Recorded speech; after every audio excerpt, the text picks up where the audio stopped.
city council meeting.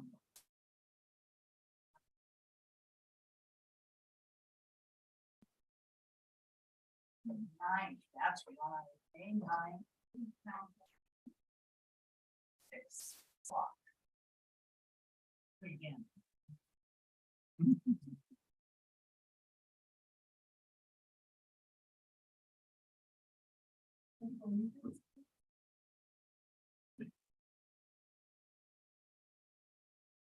Allegiance to the flag of the United States.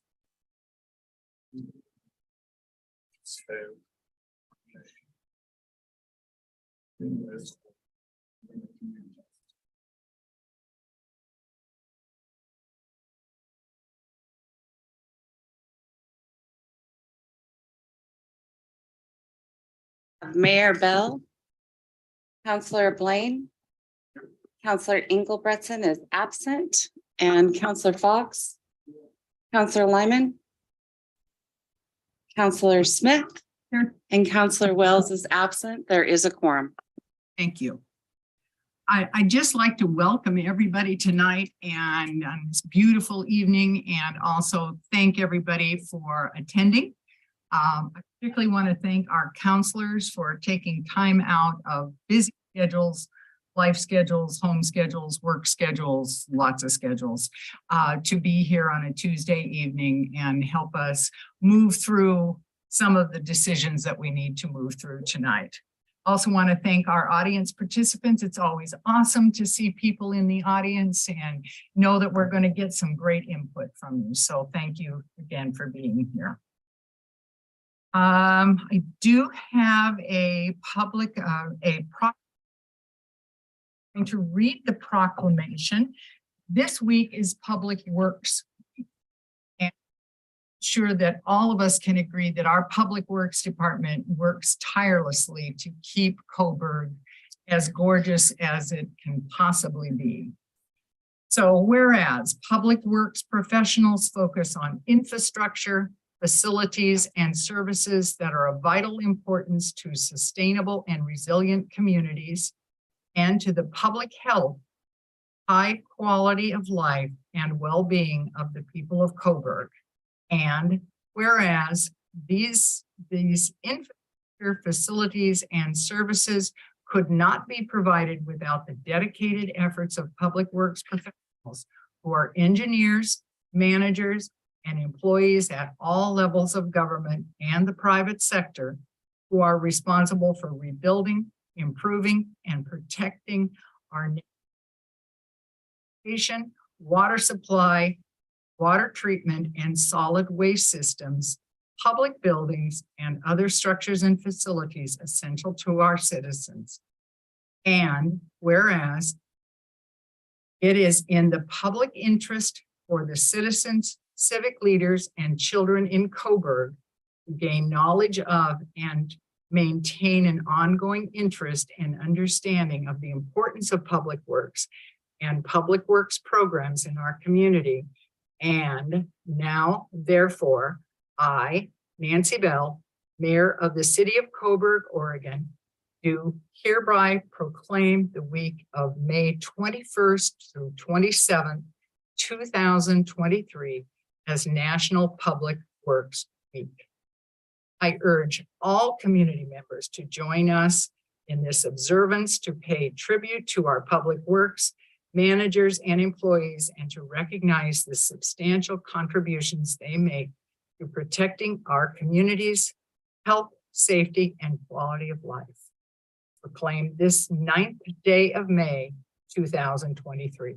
So if you see a public works worker over the next month, be sure and thank them. Yes. And we have our dedicated Director of Public Works here tonight, Brian Harmon. Many of you may recognize him, but he certainly has a very dedicated crew. I came home tonight and my husband said, well, did they come and pick up the lawnmower, the lawn tractor? And I said, well, I don't know, because the key is still on the kitchen counter, but somehow they managed to pick up the lawn tractor. And so you'll see a new red lawn tractor driving around Coburg pretty soon too. So thank you, Brian, and thank you to your crew.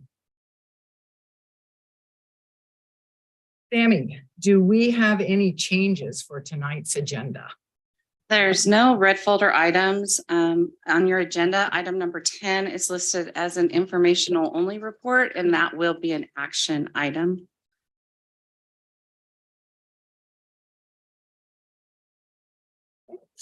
Thank you. Is there anyone signed up to provide citizen testimony? No.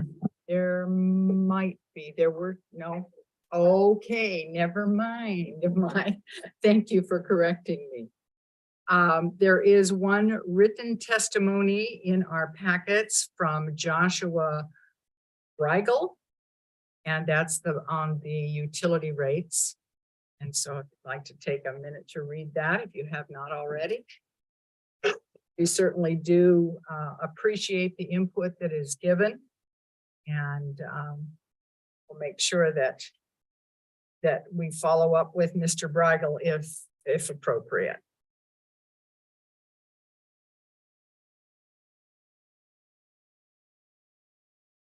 Okay, consent agenda.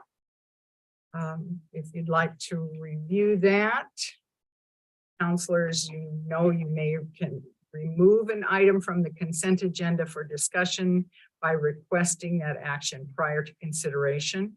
So we will be looking at the minutes from April 11th, the work session minutes from April 25th, the Planning Commission appointment of Mr. Bainey, and the resolution 2023-07.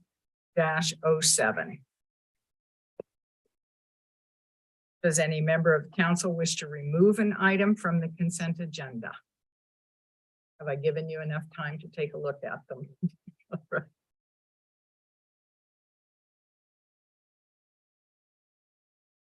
Nothing to be removed. I'll entertain a motion to approve the consent agenda.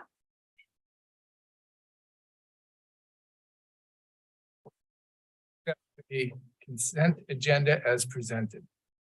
Second. We have a motion by Councillor Fox and a second by Councillor Blaine. All those in favor, please raise your hand. Opposed? Passes. 4 in favor, none opposed. We do have a special guest this evening. We have Mr. Killen, who is the Deputy Director of Rain Catalyst. Would you please come to the mic and tell us why you're here this evening? Thank you, Mayor, councilors. It's nice to see you again. I'm Robert Killen, Deputy Director of Rain and a resident here in Coburg. And I'm here tonight to give you our annual report. We are finishing up the 4th year of a 5-year MOU. And before I jump in, I will say that we know we've had conversations with Ann and recognize that the city is at this point not intending to continue the contract for the 5th year. We'll talk about that a little bit at the end, but right now I just want to focus on who we are, what we've done, and then we can talk about what's next. Okay. All right. So thank you. Can everyone hear Mr. Killen? Is the mic, is the green light on? yes, it is. Okay, perfect. I can Thank speak you. louder if you'd like. No, I can hear you just fine. I know for the recording, we sometimes struggle with that. And we do have the PowerPoint in our packets here at our Okay, desks perfect. too. Yeah, and that slide 2 is fine to start on. Yep, that's fine. Go. There we are. All right. So let me just start just with a quick overview of who we are. RAIN is an ecosystem building organization. And what that means is our job is to establish an identity for Coburg here, an identity that if somebody wants to start or grow a business, they're going to find support. That's our top line value proposition. We talk a lot about mentorship and what we're doing with entrepreneurs directly, but ultimately our goal over time is to establish that identity for Coburg. And that's what we've been working on over the last 4 years. We are a team of entrepreneurs. Everybody in the organization has their own business. Many of them have more than one business or have started more than one business. Here behind me, we actually have Aksa Khan, who has been your VC for the last year. Next to her is Ellen Mole, and Ellen is your future VC, starting actually several months ago. And then Heather over on the side is your entrepreneur in community. Heather actually lives in Veneta, but she is supporting Coburg as well.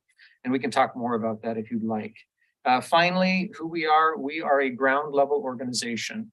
My past includes working at Chambers of Commerce. I was the SBDC director for Lane immediately prior to taking this role. And one of the reasons I love RAIN is because we are on the ground asking what is needed to help businesses. And that's a rare thing in our space. So I'm very passionate about RAIN. Okay, next slide. So what we do is primarily, it's about joining in. We don't come in with the answer. We join into existing efforts and we ask a lot of questions so that we can custom design the supports that are needed. Here in Coburg, that has included getting together casually at firesides with people. It has included helping out with the holiday market when the holiday market was going on, responding to what the community needs. And we typically think of ourselves as connecting entrepreneurs and those who need it to people in the form of mentors or experts, programs, which could be the SBDC, it could be our own custom design programs, physical assets, finding spaces where people can gather, can connect, can put on events like Hayward, like Blue Valley Bistro, like Coburg Pizza, and then capital. We have a funding program to help businesses find support. I won't go through all of that. Next slide, please. Just very quickly about our growth as an organization, because it's startling. We began in 2014, and in the first 5 years, we served what you see in yellow on that slide, 391 entrepreneurs, 20 communities served. Over the last 4 years, we've expanded that to serving over 2,000 entrepreneurs around under our entire footprint, and then 52 communities. In addition, on the right, you can see that we've also expanded outside of Oregon.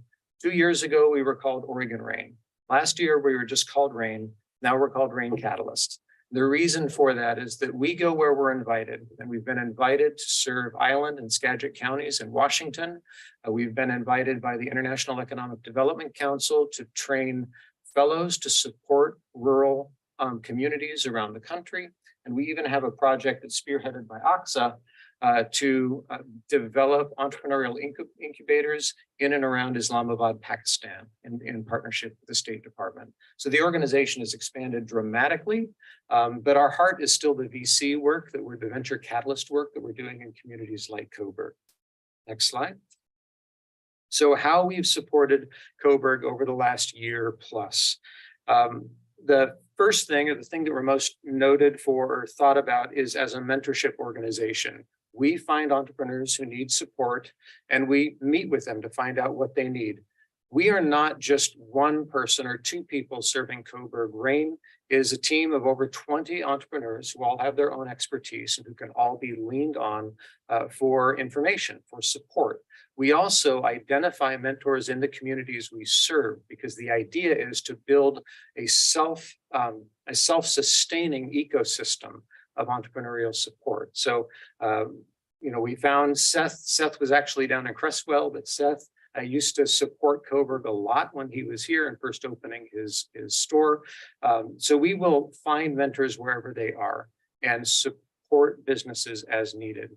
One of the entrepreneurs we've been supporting is Gina Moran, and Gina asked if she could come and just share a couple words about how RAIN has supported her. So I'll ask Gina to come up now.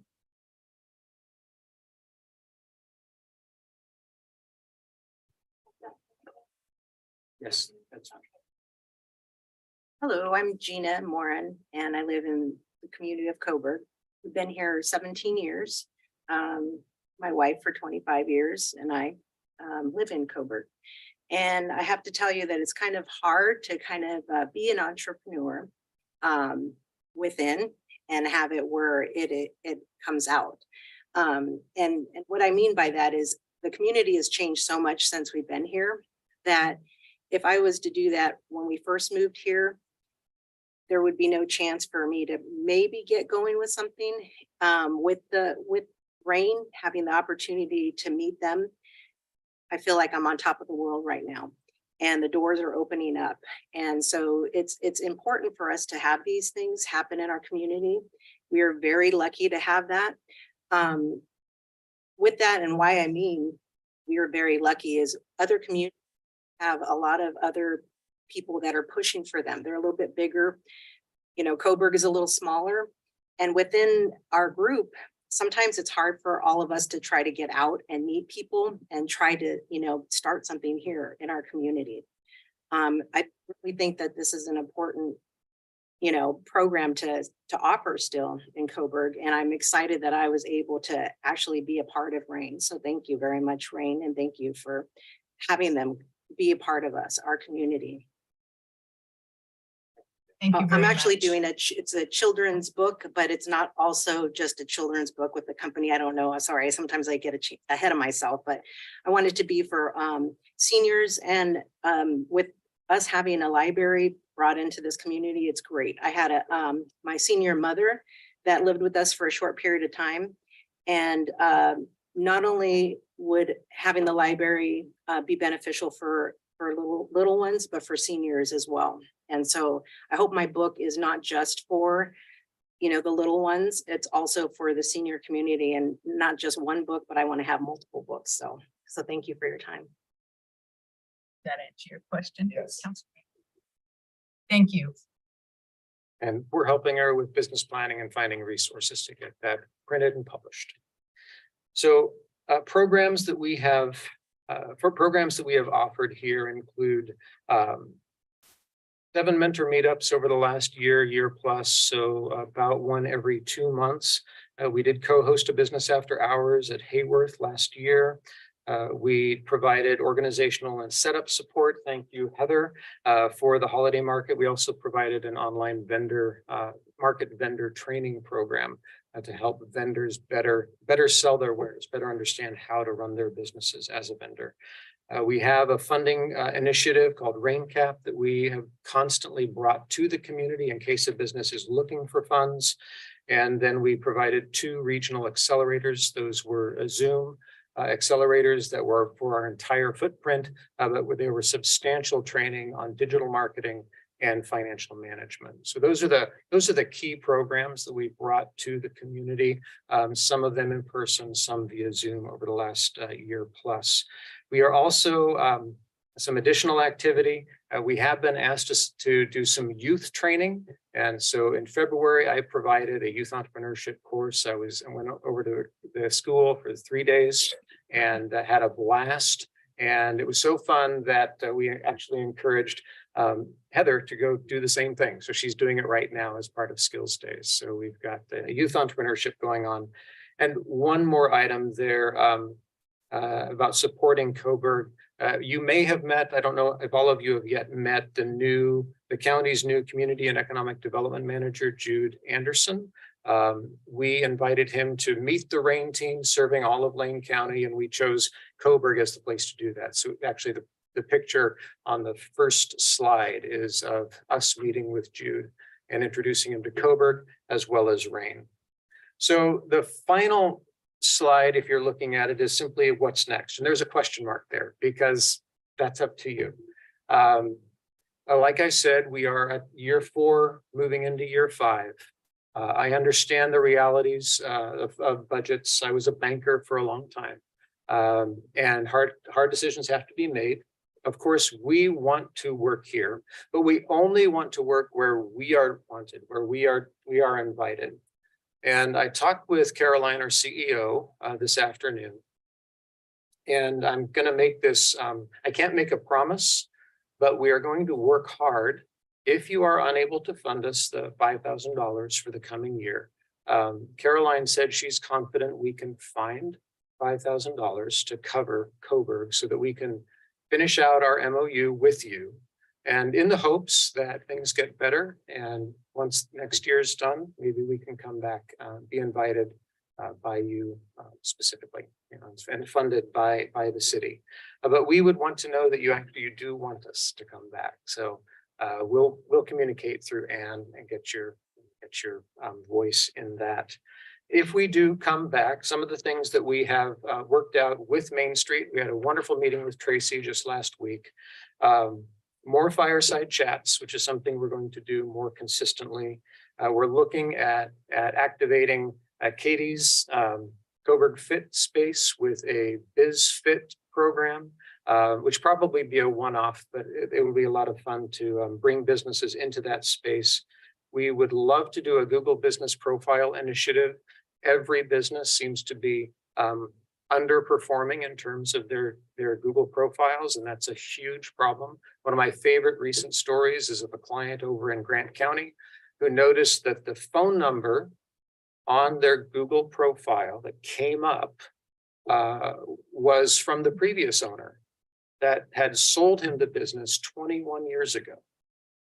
So Google it's where everybody looks for business, and businesses should be accurate there, and many businesses aren't.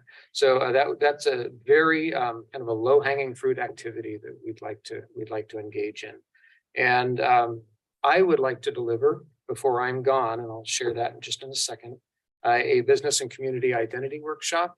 I'm a huge fan of organizational storytelling as a way to identify a brand as well as cement culture. So I'd love to offer that up before I leave. And I say I leave because my wife just got a 3-year gig in Florence, Italy. So in August, I'm going to be taking off, but we're keeping the house. The boys are going to continue living here. We will continue to be Coburg residents, and very committed to this community, even while I'm sitting in Florence. I promise. Tough gig. Tough gig, right? So that's my presentation. I want to thank you for the last 4 years. And I hope that whatever happens this year, I hope that the future continues to see Rain as a partner here in the economic development of Coburg. Thank you very much. Thank you. Any Any questions? questions or comments? Oh, Councilor Fox. How do you market these events? So we have found that over the years that there's a meetup, there's a Coburg entrepreneurial meetup page that actually had quite a bit of traction maybe a year ago. Then it tapered off, but we do use that. We have our own our own Facebook page where those who have engaged with us, we encourage them to go to the Facebook pages. We have our monthly newsletters to go out to everybody in our everybody who's worked with us in the past. And then we also reach out to Main Street to spread the word. And we have put our events in the newsletter through Tracy. So that's how we get the word out. We haven't found anything that works exceptionally well, but that's how we do it. Your Facebook page, is it? Is there on the Coburg Rain? Well, anybody can get to it. Anybody can get to the but Facebook does it page. reach out? So no, our Facebook page, it only reaches out if people specifically share a post to, so we might share a post to I Love Coburg. So, and I know we've done that from time to time. Thank you. Can you maybe offer another example of a similar situation where you helped a business here in Coburg that it's done well, or maybe some more detail on what was provided to them to move them forward? Yeah, let me see what a good example is. Do I have it here? Yes. Okay, please. Aksa, who has been the VC here, she's going to answer that question for me. Hi, Hi, good to see everyone. So I'm When I was in the role, I was working with one of the new upcoming entrepreneurs that was actually referred to us by the city. His name is Eric. He's working on the new storage space. So he's having some obstacles into getting the word out there into the community.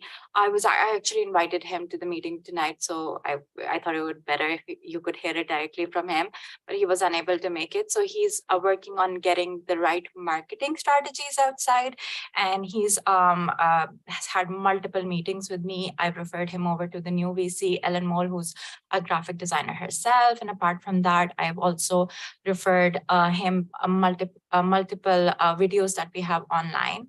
Apart from that, Seth Clark, who is the owner of Blue Valley Bistro, used to be part of our team, and also actually got introduced to Rain when he initially started his business and became on board. And another example I would give what you were saying, how we do outreach. So I've literally gone around the whole Coburg downtown area 3 times in the 2 years that I served over here. And I would just go knock on people's door and say, what are you struggling with your business right now, and how can I help you?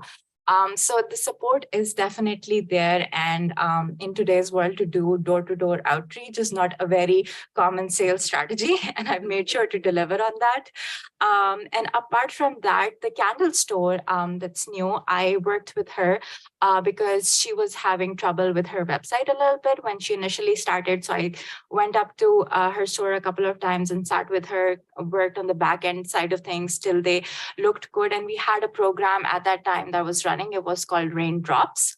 And in that program, we helped entrepreneurs get connected to free marketing resources up to, I think it was a few $1,000s that could have been used. So she used those resources as well to create promotional material. So these are some examples that I could think of in the last 9 months or so. Thank you.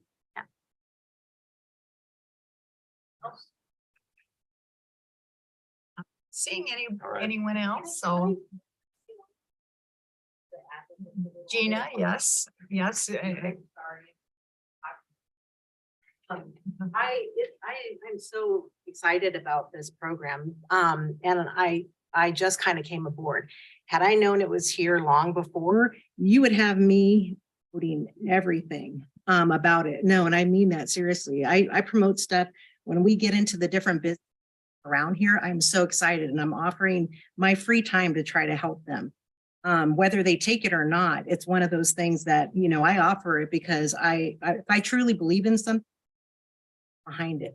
And to have this in the community where it's almost like it's giving back to me, it's very, very, I'm just very thankful. And so if we bring it back, oh my goodness, if it's already funded for that, I'll be behind it 100% to try to help some of the businesses that need it. I've been so busy in this past 2 weeks, I can't even imagine anyways, I'm just saying that when I stand behind something, it's for a good cause. And I believe in Coburg. I love Coburg. And it's nice that we're not like the big cities. We are a little bit different. And we're not wanting to kind of get too big, but also to offer the help, you know, for our people in our community as well. So that's why I was at the library this last week and stuff. So not just because of what I want to do, but just meeting the, you know, the needs of the community, which is a library. So thank you. Thank you very much. Well, thank you, and have fun in Florence. I hope you're really good at parking.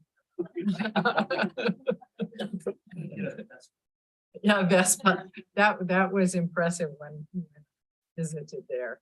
All of the Vespas, all of the little motorbikes, and the little teeny tiny smart cars. Those were the way to go. With council's permission, I would like to move item 6 and 7 around. We have a citizen here to do public testimony on item 7. So in interest of time, I'd like to move that one forward and bring item 6 then after that. Okay, all right, thank you.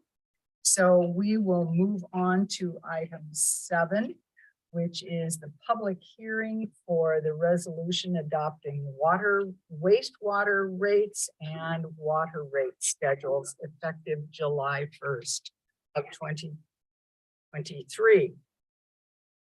And let's see. Is that a public hearing item? Yes, I need to open the public hearing at, let's see here, what time is it? It is 6:31. And we do have a citizen to testify. We're going to start with a staff report and then we Okay, will do all the right, testimony. We'll do that. Thank you, Sammy.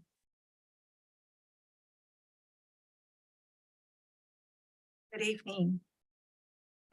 Over the last year, the council's had multiple meetings, work sessions addressing water and sewer utilities.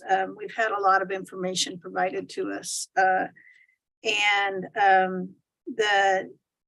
council also took part in a presentation from FCS Group regarding water and sewer utilities. The council gave direction for a public education campaign.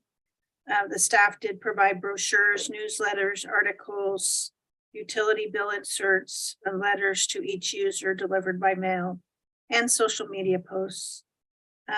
All of this provided the background and invited the public to become part of the process. So thank you for being here.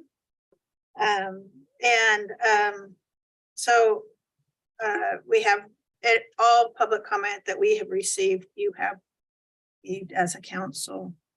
On March 14th, the council received a presentation from FCS, and at that meeting, the FCS gave a recommendation for increases in utility fees. At that March 14th meeting, the council gave staff direction to bring resolutions raising the utility rates for both water and wastewater to the rates as recommended for the July 1st, 2024 fiscal year. This included 12% water fee, 12% increase in water, and a 2% increase in sewer. We did mail letters to all utility accounts on March 13th. So what the council directed was resolutions which we have prepared for this evening. Ms. Heath, are there any questions from counselors?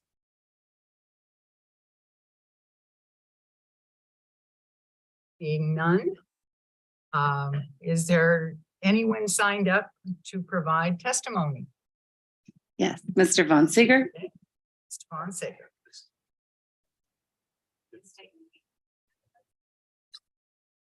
I'm Larry Von Seeger, and I'm a resident of PVE, Pioneer Valley Estates. It's 1 mile north of here. I've been a resident there for 52 years, and I've seen this town of Coburg grow immensely in that 52 years. I'm here tonight to speak on behalf of PVE as far as water, and we have a long history because we're outside the city limits and now are obtaining water from Coburg, which is a great improvement over what we had. So I've kind of written some notes down. So my old mind, I don't remember that well. So I kind of would like to read some notes I have and then see what your response might be. I'm not here to protest any of the rate increases. I'm here to ask for more accountability for our little section out there as far as how we fit into this big master plan of improvement. I mean, there's a big master plan. We're a small part of it, but we don't know what we are going to see as any improvement. Our infrastructure out there was put in 1963 by a Mrs. Sears, who developed PVE. So most of our infrastructure is old, since it was put in 63. The the hookup of the water, like I said, was a vast improvement when we got Coburg water. So we got that because our well out there, which the city of Coburg was in charge of and did the maintenance of, became so polluted with nitrate from the fertilizing of the fields that it was no longer feasible to or safe to use that water. So after some work between the city and the PVE residents there, we were hooked up to the Coburg system. At one time, when we had the well, we thought our payments were going to being set aside for the improvement of a new well and a drilling of a new well.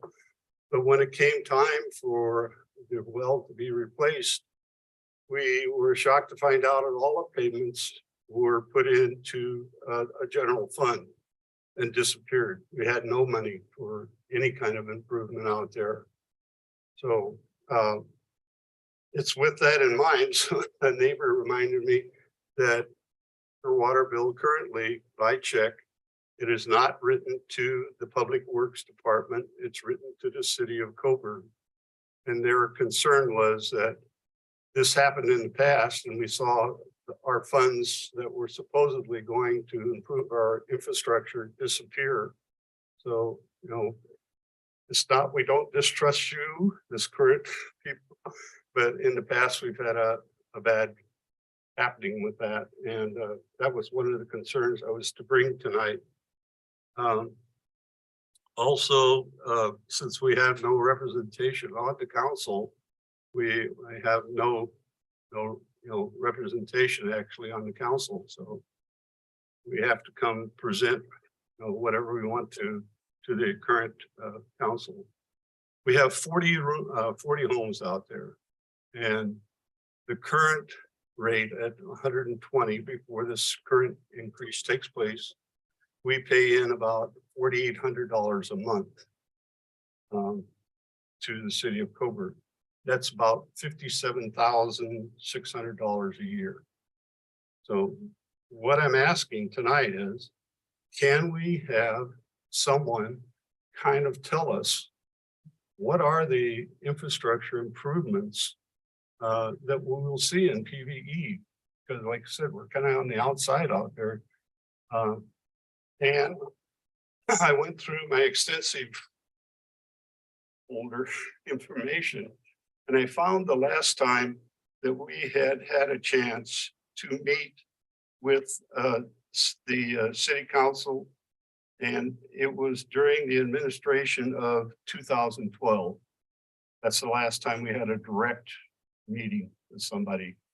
And that was when Petrus Schultz was the city administrator. So since then, we haven't had a formal meeting with the city of Coburg.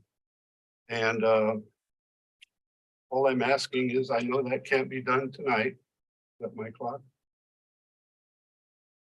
Okay. That was on the clock. It sounds like you're rounding up anyway, so Yes, I thank am. you. Yes, I am. I know my request for accountability cannot be taken care of tonight at this meeting. But if there's some time in the future, near future, hopefully, that we can meet with maybe the Public Works Department or a city council representative to kind of bring us up to date as how we are going to fit into this big master plan. I have a copy of the master plan and the millions of dollars that are going to, the cost and everything. Where are we though? SPVE. Well, I can assure you that our sewer and water departments are, while you're correct, your check goes to the city of Coburg. The water and sewer both have separate accounts within the city of Coburg. Yeah. So both of those departments have to be self-sustaining. So as we do work, we have to figure out how to pay for work in the city, just as we do in our homes. I would be curious to ask, have you requested a meeting with the city since Yes. 2012? I'm trying to remember, it wasn't too long ago. That, I didn't request a meeting with the council per se. Mhm. But I did talk to the Public Works gentleman over here about some other issues. Okay, I'm not sure whether I voiced that we would like to meet with a representative of the Okay. Public Works Department, and I don't know if that's correct people to talk to yeah, as far as absolutely. this master plan, the big Sure. plan. Yeah, I certainly, I think we can take your comments into account. And I think that as any other ratepayer, you certainly have rights within this organization. And we Yeah. would be very happy to think discuss they- your concerns. Yeah, I think the key word is accountability for PVE. That's what I say. Sure. Counselor Blaine? I was just curious if you had kind of a specific picture you're looking for within this master plan to like, what do you guys need out there? We provided water. Currently, is it just to the homes, the systems, the piping, all that stuff needs to be replaced, or what is the specific concern outside of, I guess, the funds situation? Well, I guess I would use an overall term of infrastructure. Okay. The piping, like I said, most of it, I doubt if very little of it has been replaced since '63. I don't know what we got, copper or PVC or lead weldings between joints or. I don't know if the water meters are being currently upgraded or not. They are.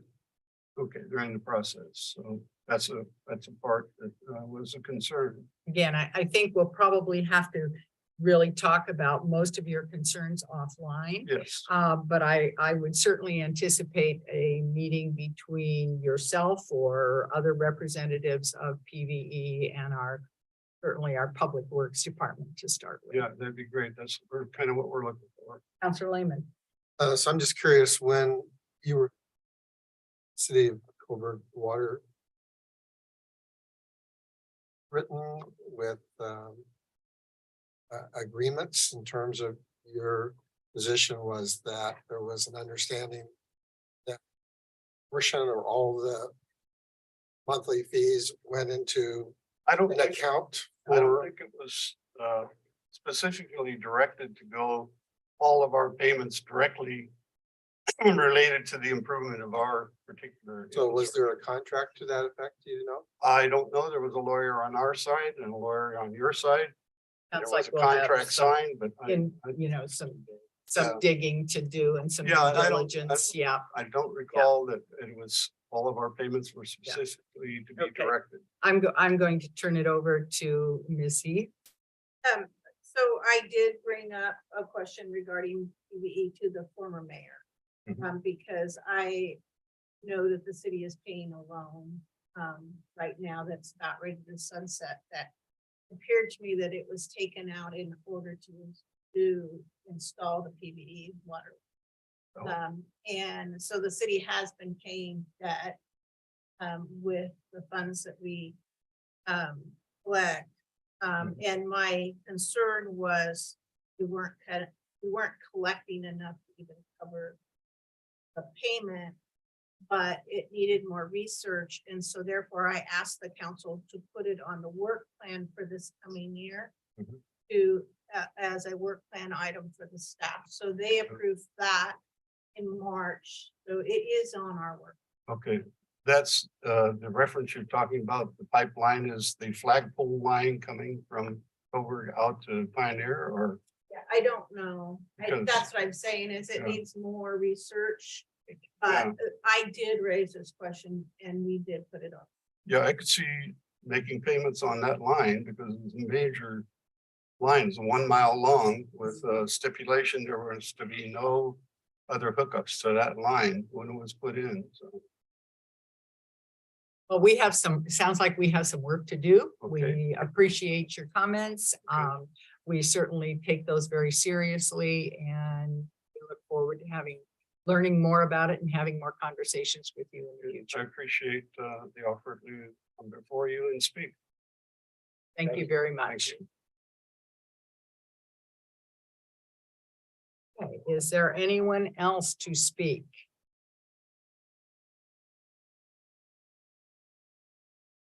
Tammy, is there anyone else? Just a written testimony? Okay. Okay, at this time. It is 6:45. I will close the public hearing. Is there council discussion? Questions in front of us?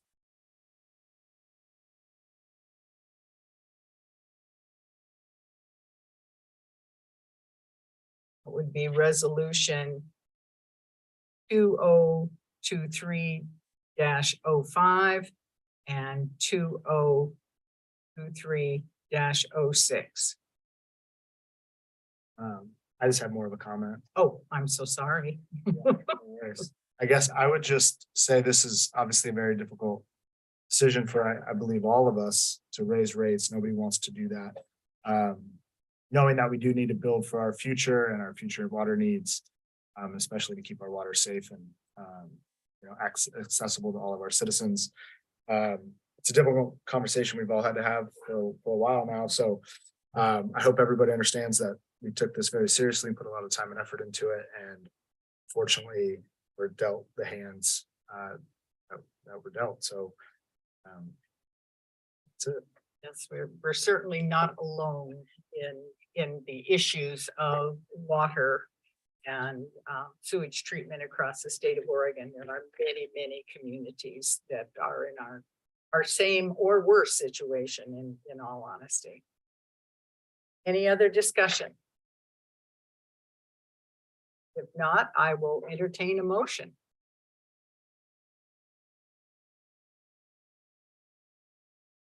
In 2023-05, a resolution adopting revised wastewater service rates, and resolution 2023-06, a resolution adopting revised water rates. Do I have that's a motion by Counselor Fox? Do I have a second? Second. And I have a second by Counselor Blaine. Thank you.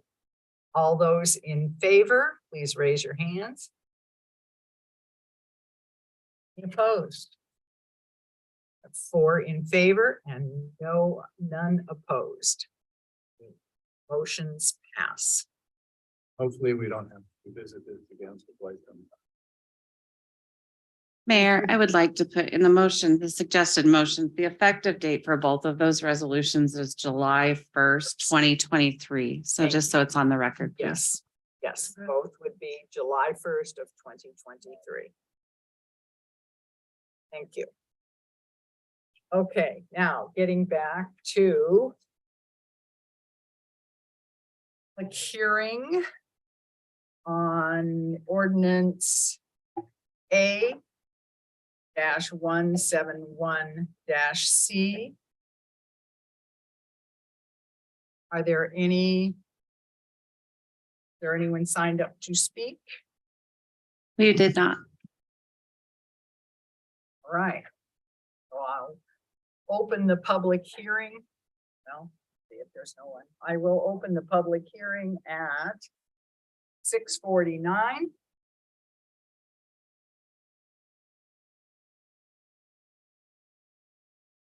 Mayor, will you read the ordinances? Oh, will I read the ordinances? Yes.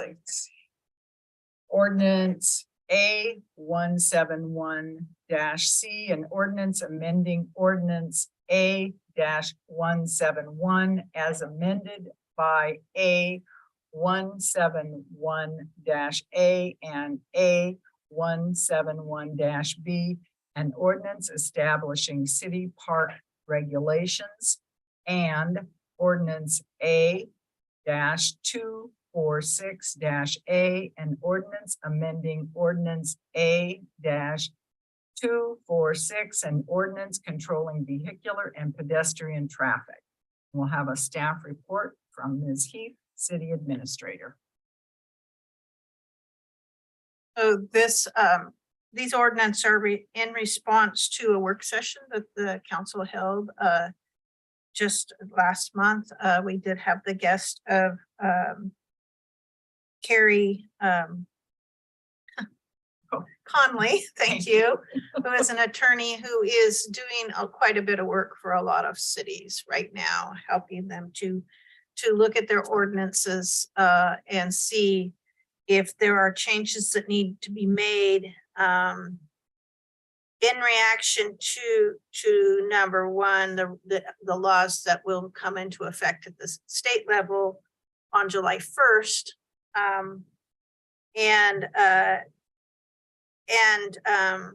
Just to make sure that our ordinances aren't in conflict with those laws, because the city could be sued over that. And so we did hire Carrie to look at our ordinances. She found 2 ordinances that we needed, really small. They weren't huge. The city doesn't have a camping ordinance to repeal. So the changes really do live within our park ordinance and within our the vehicular and pedestrian traffic that, and mostly having to do with parking. So we looked at those changes.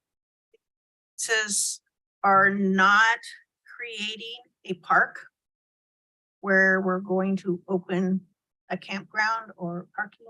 What these ordinances are doing is providing time, place, and manner. And the city's ability to establish a place where someone may camp. If Excuse they, me, just a moment. There are a couple of folks out in our lobby. All right, Ann, go ahead. Are we looking? it allows for the city to plan for, and the city administrator to set aside a place if needed for a person to camp. If we don't have a place, if we don't designate a place, then they can camp on any public property. And that may not be safe for them, depending on where they're camped. So we did want to establish at least some ideas. The staff did go out and drive around the city. The police chief, the public works director, and I spent some time just driving around the city and looking at options of what we could do. We're very limited in Coburg. And so this is not establishing any place at this time. This is establishing time, place, and manner, and removing some items in the ordinances that might conflict with state laws. I'm happy to answer any questions you have. It is my understanding that unless we make our own changes on July 1st, we will be following the state of the rules Right. set forth We by will. the state of Oregon. That's true. Questions from council? Councilor Blaine. I'm just curious if there was any like major concerns, what you guys have learned from Connolly and just kind of driving around and getting a feel for started, migrating this direction. Sure. There's concerns and there's more concerns of does Coburg have the resources Yeah. to manage this, and that's resources in funding, but also in staffing levels. And so we have thought about some ideas that we could have to manage it, including assigning an officer that would be their responsibility to be a liaison between the city and anyone that found themselves unhoused in Coburg. Any, I know there's what, 1,000 or something. They're more than we put forth a request that state funding, that there be funding from the state that would go to each individual community. But that has not yet been granted. It's not dead. I was told at a meeting last Friday, a legislative meeting, that it's not dead, but it probably won't look exactly like we requested. And that was it was the Oregon Mayors Association that had put forth that request. Because every city in Oregon, urban or rural, is facing a lot of the same issues. Councilor Fox. Yeah, I guess as I look at it, it's a very difficult situation that we find ourselves in. I think I like the idea that the city administrator will determine, I assume in conjunction with our police officers and public works. I guess the one thing that my concern is that any of these locations be of 1,000 feet from a children's play area, a school, or even, you know, our parks. I mean, I think of like the wetlands, which as I use that, if we were to allow camping on North Roberts Road, my concern would be that the wetlands would not be respected and it would be a bit of a magnet because of its isolation.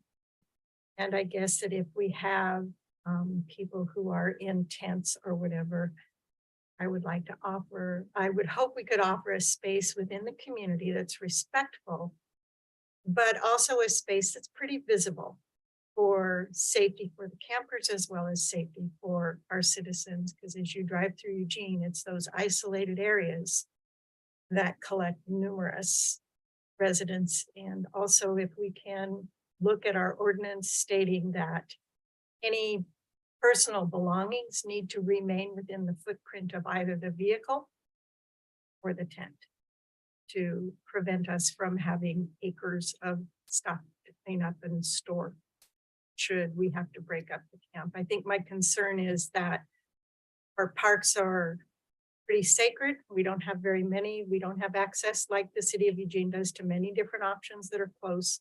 And that we really protect the entryways and the areas that our citizens use so that there just isn't as much of a potential for conflict or safety issues.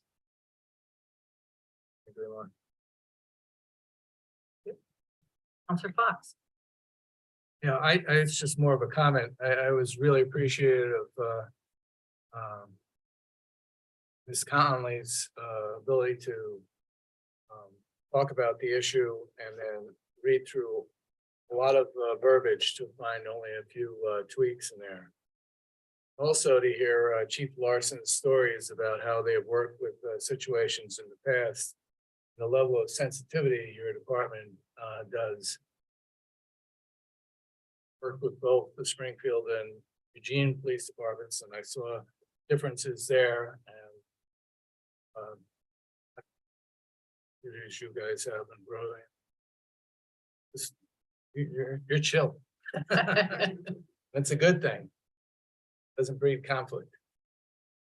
We are very fortunate. You are correct, Councilor Fox, and with the empathy that our police officers demonstrate on a daily basis, as well as our public works department, because they work hand in hand to address issues as they arise. And that is very much appreciated, certainly by this body. And I would extend that to the community, whether they know it or not at this point.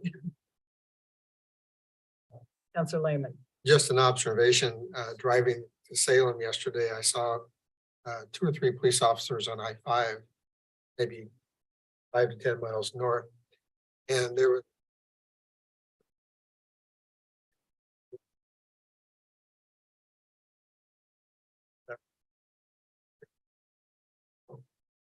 under kind of a bridge, and there must have been about 8 or 10 people there. So to be creative of where homeless people habitat, freeway, in the median between north and south. And the amount of work that the police must have had to safely out of there, because obviously it would be a very dangerous place to have. So they had tents and tarps and dozen or so people there. Amazing.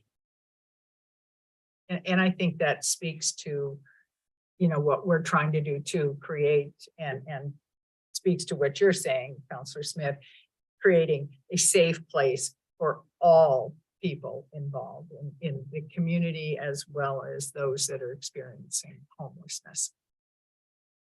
We don't have a lot of space. We simply just do not, as far as choices. So this might have to be a conversation with the community to identify areas that either private property who are willing to help, local churches. But this allows for that conversation to take place and a plan to be put in effect. Are there any plans for education of our citizens before they see the results? I think that fear is a huge factor. And the more we could maybe set up some forums to take people's input and address their concerns in conjunction with the empathy that needs to be involved for a lot of these people. Maybe Coburg is one of those places that can start the turnaround, that maybe if people come to us instead of providing what they need to maintain, stay in the lifestyle, we really search out ways to help them leave the lifestyle, but also really draw on some of our citizens so that before this happens and it becomes a real contentious issue, that we do everything we can to have forums or town hall meetings so that because I think a lot of citizens aren't really aware, Right. of how it Yeah. will impact us. I think it is on the work plan It is. and I think the intention was to bring the community along. And possibly even put together a citizen task force that would work with our officers and so We will be doing, putting out some frequently asked questions with answers. Some of the communities, surrounding communities have done that very tastefully and very clearly. And I think we'll be working on some of that communication that goes out on our website. And, you know, part of it is going to be word of mouth, I think. But yeah, we have a starting point, but it's not the ending point. I was curious if there was any talk at all from Ms. Conley and the state with, you know, what Counselor Smith said about 1,000-foot buffer or something like that around, you know, children's parks and schools. Is there anything written in that, or is it just kind of a broad, they can use any public space? well, if we don't adopt an ordinance that provides for how we will manage this, then yes, then we fall under the state law, which says that anywhere that is public property, so really any right of way in Coburg or a medium strip or our parks, they would be able to camp there because we're not offering them any place else to be. So I think the key is providing a place where they can be, where they can receive a restroom maybe, or a garbage can and a safe place to be for their own safety. While also maintaining the parks. Our Central Park is a playground. It's packed every day. And so and we have to think about everybody. And so I think the intent of this for Coburg to not just follow the state law is to be a little bit more thoughtful in how we will manage this. It might be helpful Counselor Smith. to know just maybe a Google map or whatever, of what actually our public areas are. It's something that would designate so that we know these are potential camping areas that maybe would help us decide how to word our ordinance for places that the community feels are undesirable places, maybe prioritize the most desirable to the least.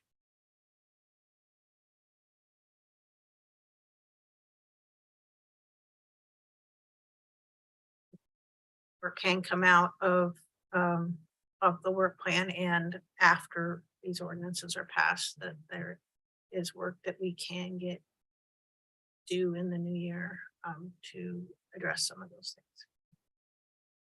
Lots of work to be done. Yes. Sorry, one more question. Yes, Counselor Blaine. The parking situation. But there's, the rule is 72 hours and then they have to move, correct? Is there a distance they have to move or is it more just around the corner, 10 feet? They're a set. Great question. I mean. I you could asked just this fix your question car to Chief. forward. I said, Chief can I Larson. move 3 feet forward? And so. Well, I believe the ordinance says 72 hours for the main purpose of storing a vehicle on the street. So if their intent is to store it on the street, I don't think it matters how far they move. I think that would be a violation. So it's time, place and manner. If it's like Roberts Road and it's on a holiday weekend and there's no businesses there and they go beyond the 3 days, then we probably wouldn't do anything about it. We had 2 today at the cul-de-sac at the Shell. There's a motor home and a travel trailer with a vehicle. We talked to both of them. One of them was moving, should be gone. The other one might take a couple more days, probably regarding the parking ordinance. And that empathy and discretion Yeah. exercised by yourself and your officers is appreciated. Counselor Smith. I thought that I read somewhere in the state law or one of the pieces of information that if we don't enforce the 72 hours or the 48 or whatever, that if that does not get enforced, then that actually allows that space to qualify as their residence, because we didn't enforce the time period and they stay beyond that, then it makes it more difficult to say you have to move. And I will look and see if I can find it for further information, but if it was not enforced, then that becomes the new, okay. I think they mean if it's not enforced on anybody except for somebody that might be experiencing homelessness. So we do enforce parking in various spots throughout the city. But I think that time, place and manner gives us the flexibility that if somebody was there for 4 or 5 days, it wouldn't be necessarily that big of an issue because time, place and manner, they have no other place to go. I think that's an important piece is, well, it does say 72 hours. If we don't have an alternative place to go, Right. we can't really move them, and you can't ask them to leave the city because we can't ask them to leave the city limits. And so, so we have to provide them a place. And so if it's after 72 hours and we don't have an alternative site for them to go, and it's not causing an issue, I have a feeling in Coburg, and it's gonna be a individual management, as our police officers have been doing, and they've been doing a fine job. Anyone else? No one is signed up for public testimony. So I will close the public hearing at whatever time it is, 7:09. The second reading will be on. Second reading on these ordinances will be held June 13th at the next council.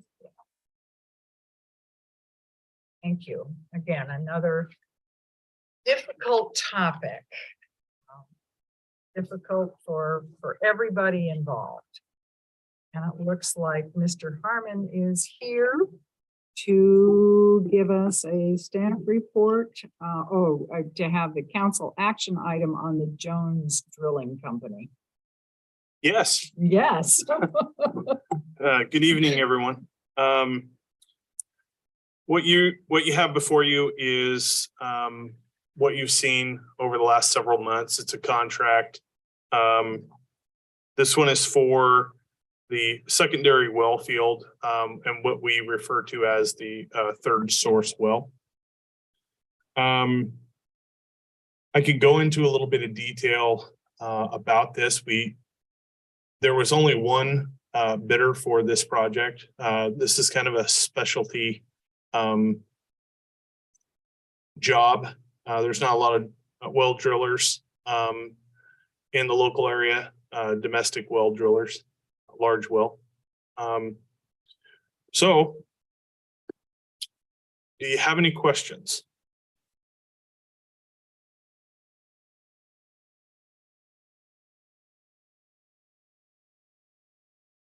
Done this before, I take it. Yes, they have. Yes, they have.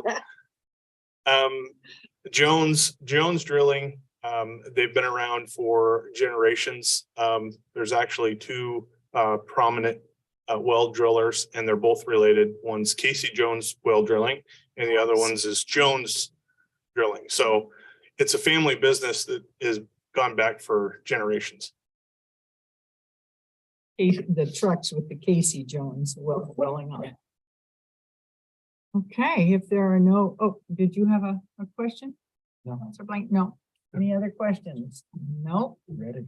So I will entertain a motion. I move to approve the secondary well field project contract between the city of Coburg and Jones Drilling Co. Is there a second? I'm Counselor Fox, so a motion by Counselor Blaine, a second by Counselor Fox. All those in favor, please raise your hand. 4 in favor and any opposed? None, motion passes 4-0. Just a little side note about this project. It is split between 2 fiscal years, just so you know. I wanted to make sure that you saw that. The project start date is in May of this fiscal year and ends in September of the next. Thank you for that clarification. And now we'll have Premier RV Water Service, which is an action item, and there will be a staff report by Ann Heath, the administrator. Is that true? Did I get off? Yeah, we'll need to do the land use agreement with the Coburg Fire District first. Sorry, must have flipped 2 pages here. All right, That is okay. that was okay. I think I'm doing both. Oh, correct? well, all right. Okay. Well, why don't you tell us about the agreement with Coburg Fire District? Yeah, so to give a little background, if you all remember correctly, a couple years ago, we entered into an agreement with the Coburg Fire District for them to lease a long-term lease for some training area at the wastewater treatment plant. This is an additional land use agreement to allow them to use a building. I'm going to try and word this as best I can so it doesn't confuse anybody, but the Coburg Fire District is putting up funds to help build a second shop on the wastewater treatment plant grounds. Their funds does not meet the build amount or the estimated build amount. So the city is going to pay for the rest of that. What the agreement is that when the new fire station is built, the Public Works Department would take over this storage building and use it for public works. That could be several years down the road. We're looking probably 7 to 10 years down the road.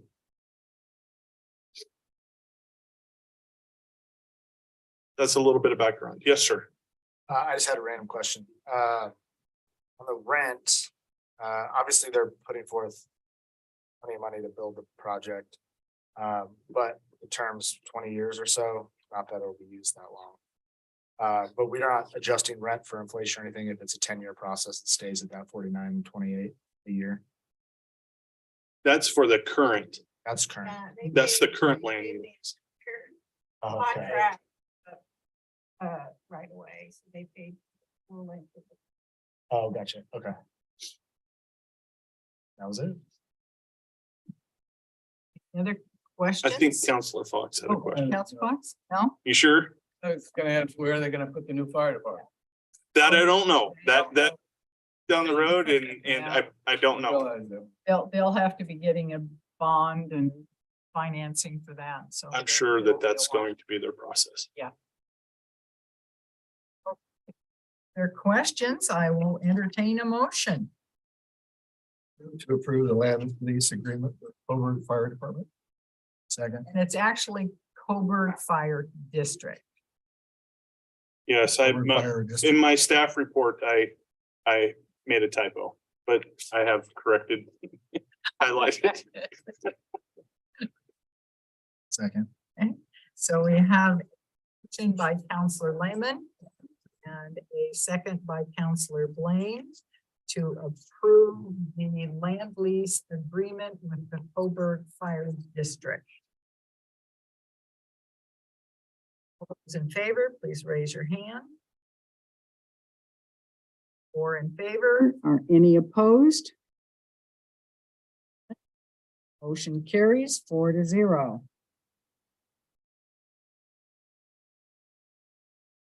Okay, now we will move on and back.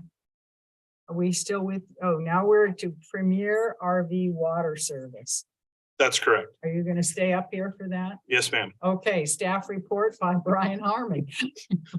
So a little bit more background. And this doesn't necessarily apply just to Premier RV. Anytime a customer requests a water service, Public Works gives them the option of getting on our wait list to install that service through Public Works. And if their timeline doesn't match our timeline, they are given the option of having a contractor do it themselves. So that goes for any water service inside the city of Coburg. And it doesn't matter what size. So the minimum size that we install now is a 1-inch water service. So if the requirement is a 6-inch water service, there could be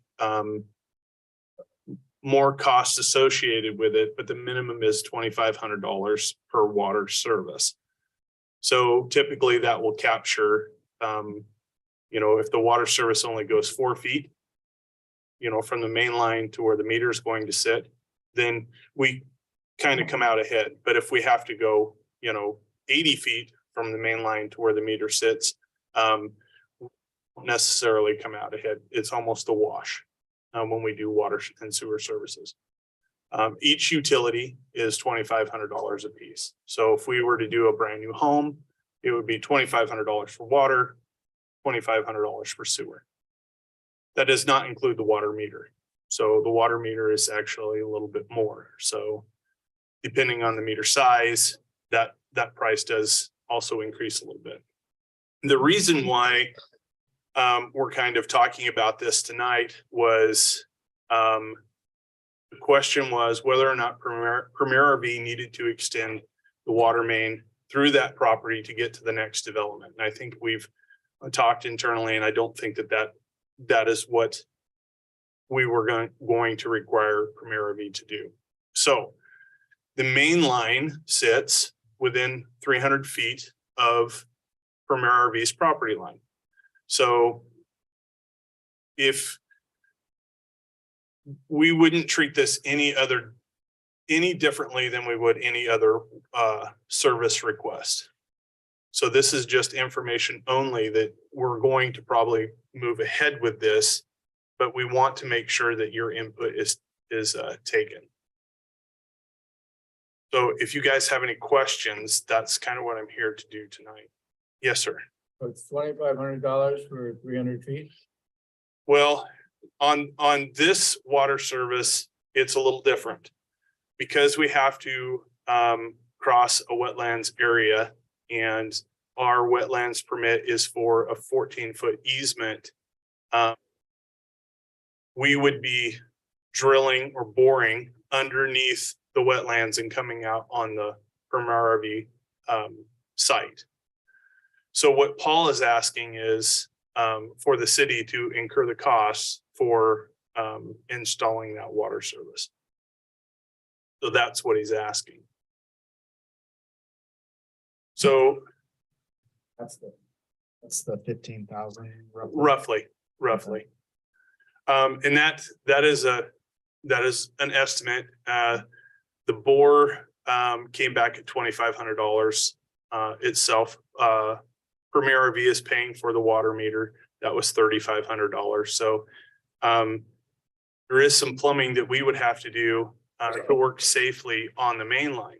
We would have to bring it from the bore pit up to a serviceable level for crews to work safely and to get a water tap over. That biggest cost. Councilor Lehman? So I just have a little confusion from when this first came up to council with this letter back in January. What I understood then was his initial request, and maybe it's changed somewhat, but the initial request was contrary or violated our ordinance. And that we had to change to match his request. And I think our ordinance allows us to bring water to a certain point, which then becomes the property owner's responsibility. But he was asking us to go quite a bit into his property. Then he came back $40,000 back then. Asked us and said, we found another water line that we can tap into, is the way I remember it, and so we don't have to have as much expense. But it still would seem to be, we are contrary to the ordinance of providing it.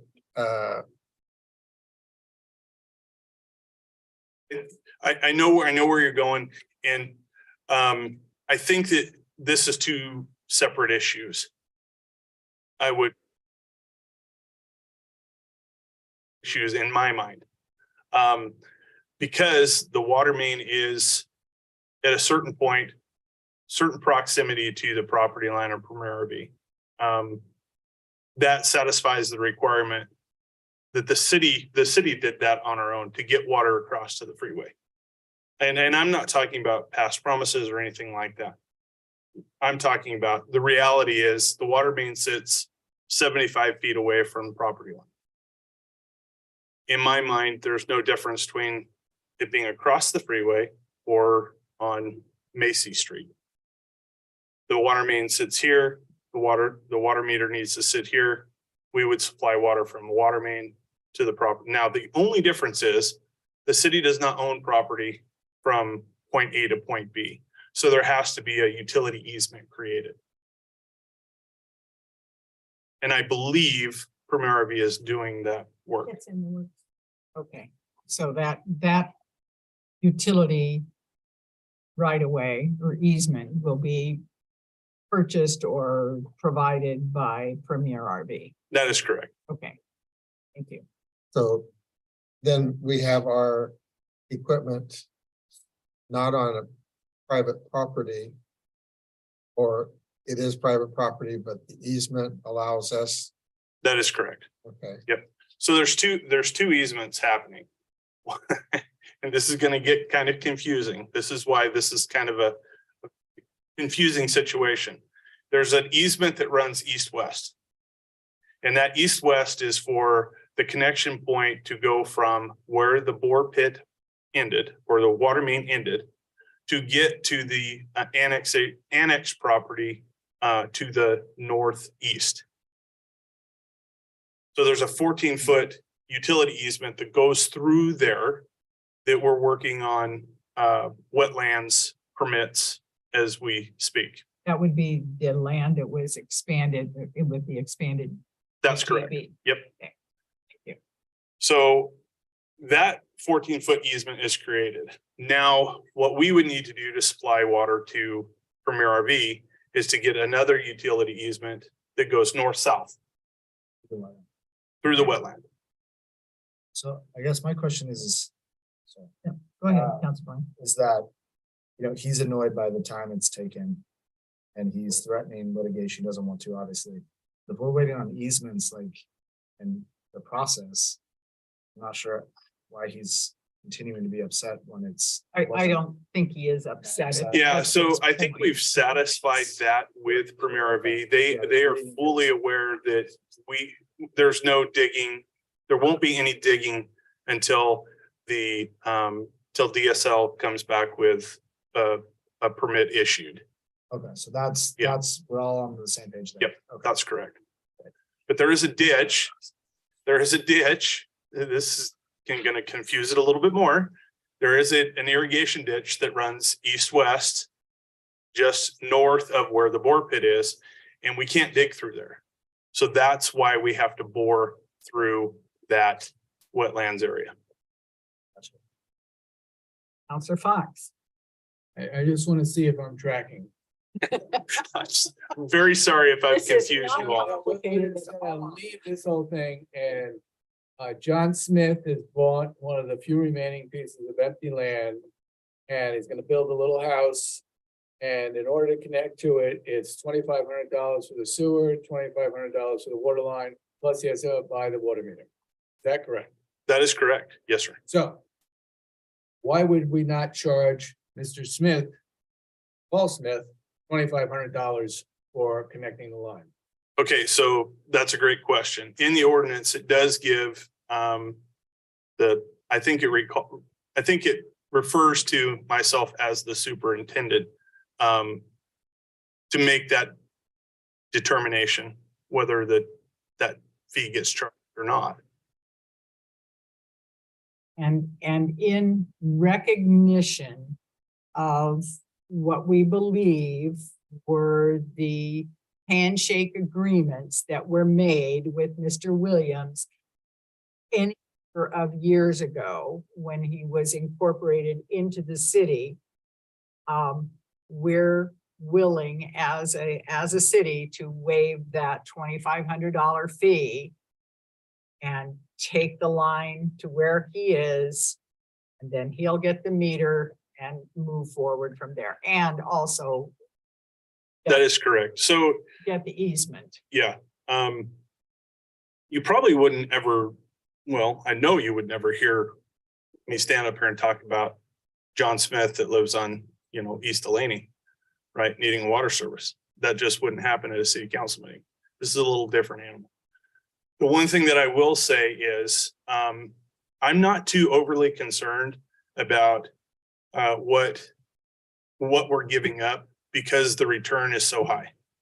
We're talking about a ratepayer that's going to be paying possibly upwards of $2,500 a month in a rate, and maybe even more. It all depends. I don't know what his end user, and it could be seasonal, right? Just depends. We know that RV park is full most days. And he's already connected, Premier RV is already connected up to wastewater. That is correct. So that's been a fairly long standing. That is correct.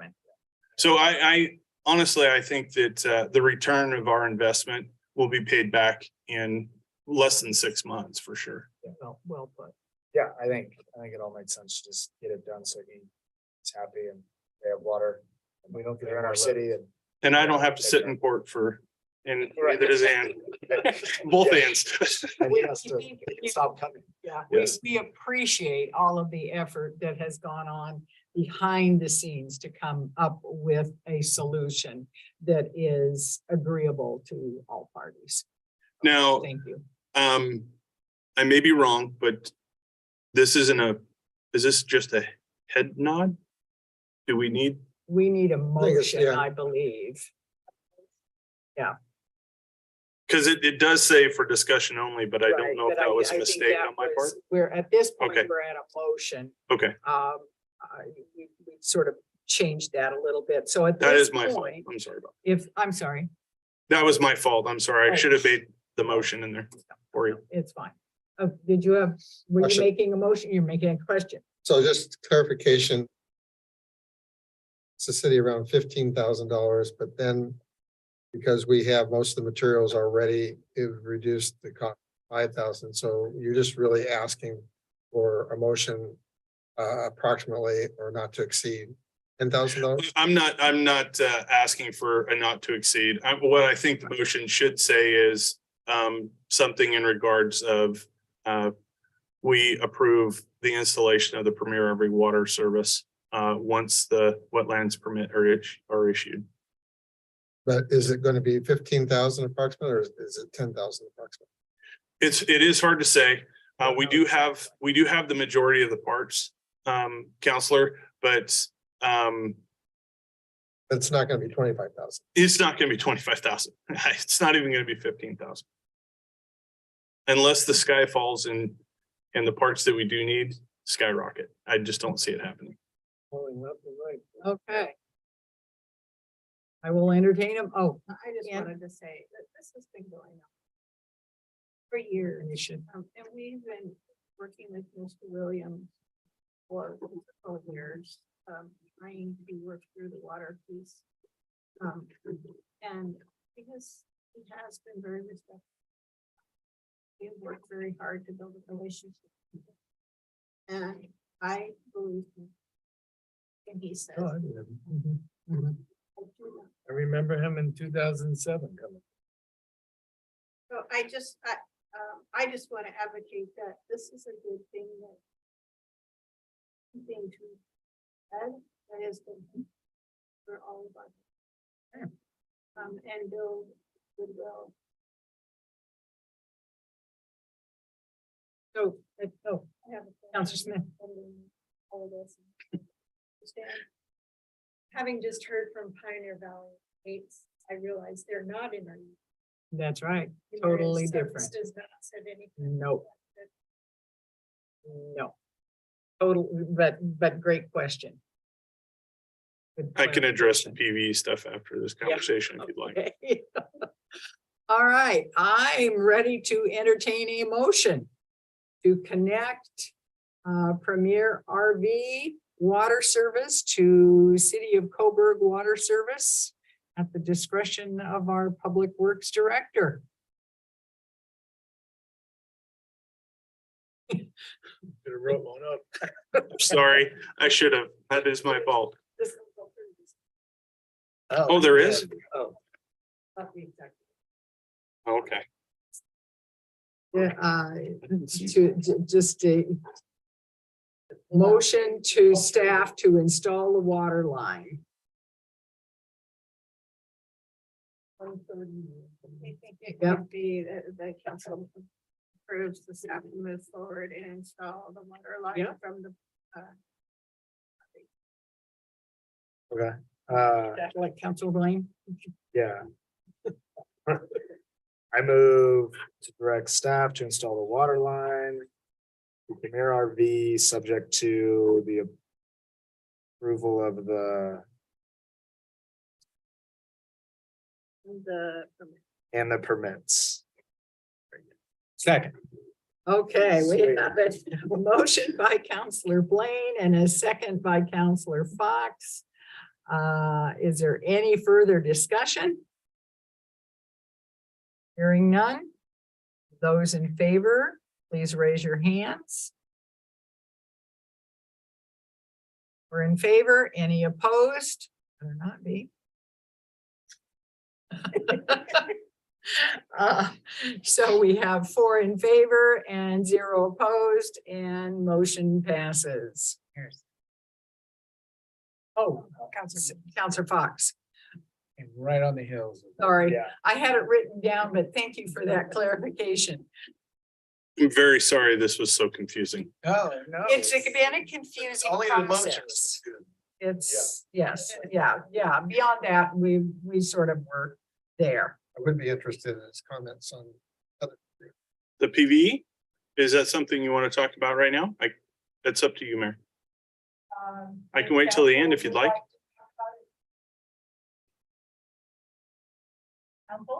Yes. Yes. I'll just take one quick second. We have talked internally about PVE and what we can do there. No plans have been drafted at this time. But we do know where we would hook up. We do know what is needed. And it might be something that over time, Public Works could drop in, a new stick of pipe here, a new stick of pipe there, and just make the, we spend on leaks. We spend probably, with mainline leaks, we spend probably 90% of our mainline leaks in PVE. It is very, very rough water system. I do not want to look in the past and what happened in the past with how we ended up with PVE and the way the pipe was put in PVE. But our focus right now, and I know that people in PVE are not going to like this. Our focus is to get everyone in town off of AC pipe. That has been our focus, to eliminate the asbestos concrete pipe in town. We know, and digging in many locations around PVE, there's no lead jointed pipe. It's all very thin walled PVC pipe. It's rough. And there is one section of AC pipe that we would love to get rid of by moving around and just entering into. So we have had conversations with the engineers about this and how we move forward, but we want to get town done first. It weighs on me because I feel bad for what's happening at PVE. So when I talk to Mr. Seagar,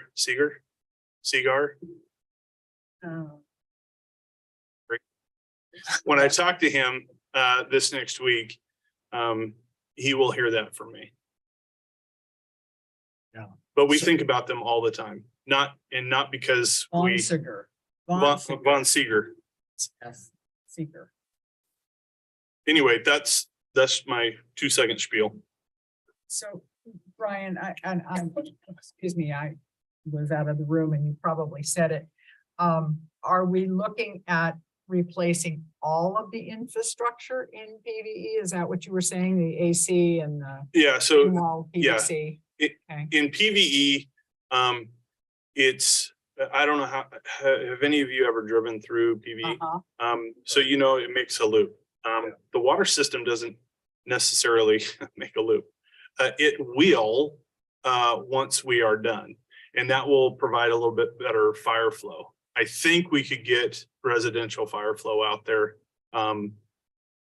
It might be difficult, but I think we could do it.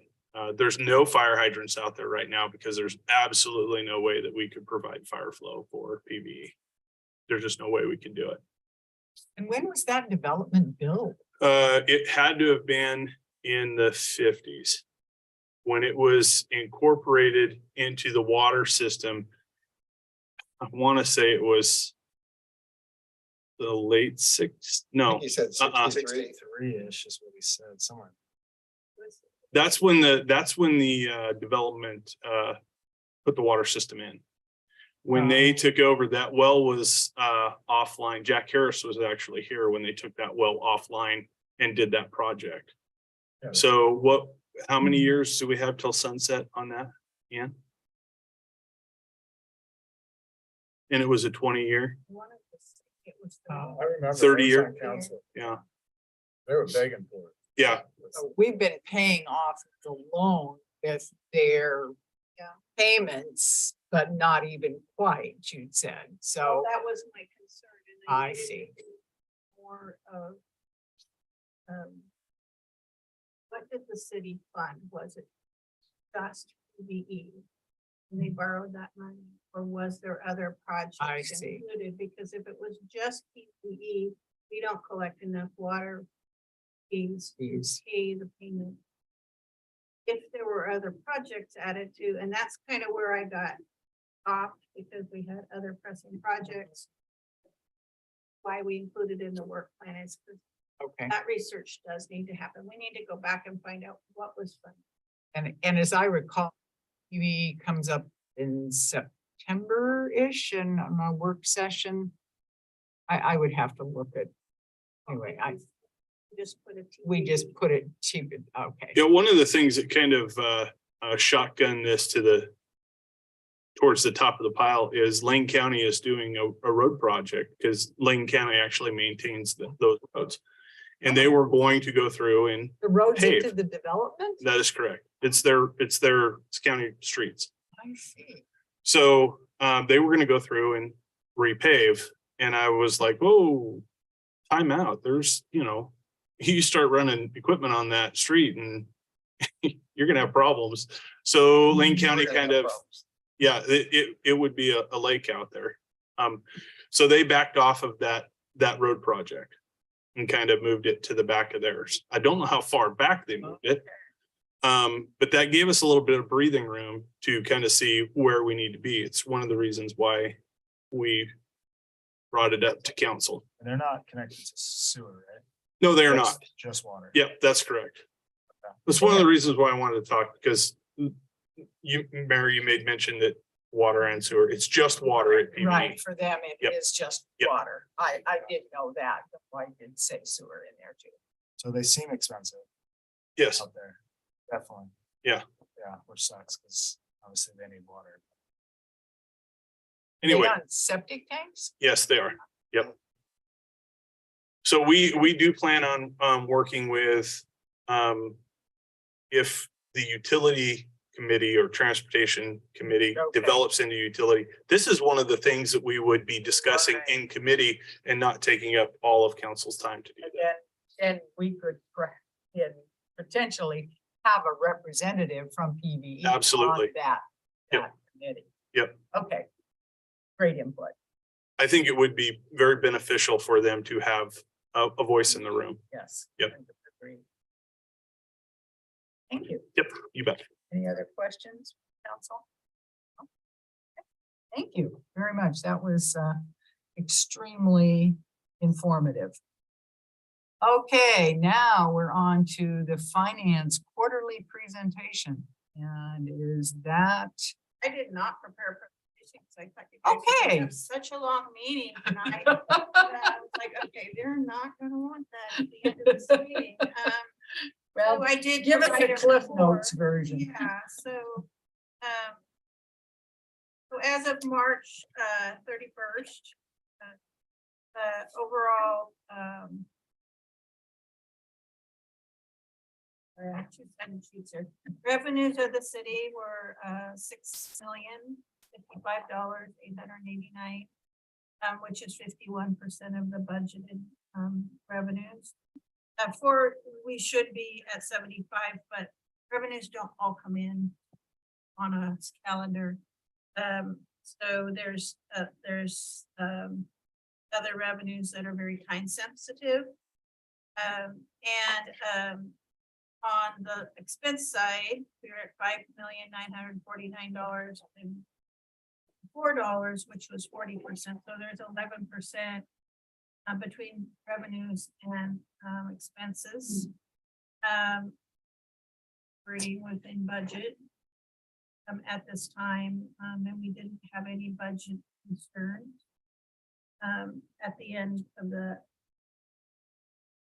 March 31st. So a couple of things, property taxes are at 95.3% of the budget. Fuel taxes are at 59% of the budget. Takes a little behind.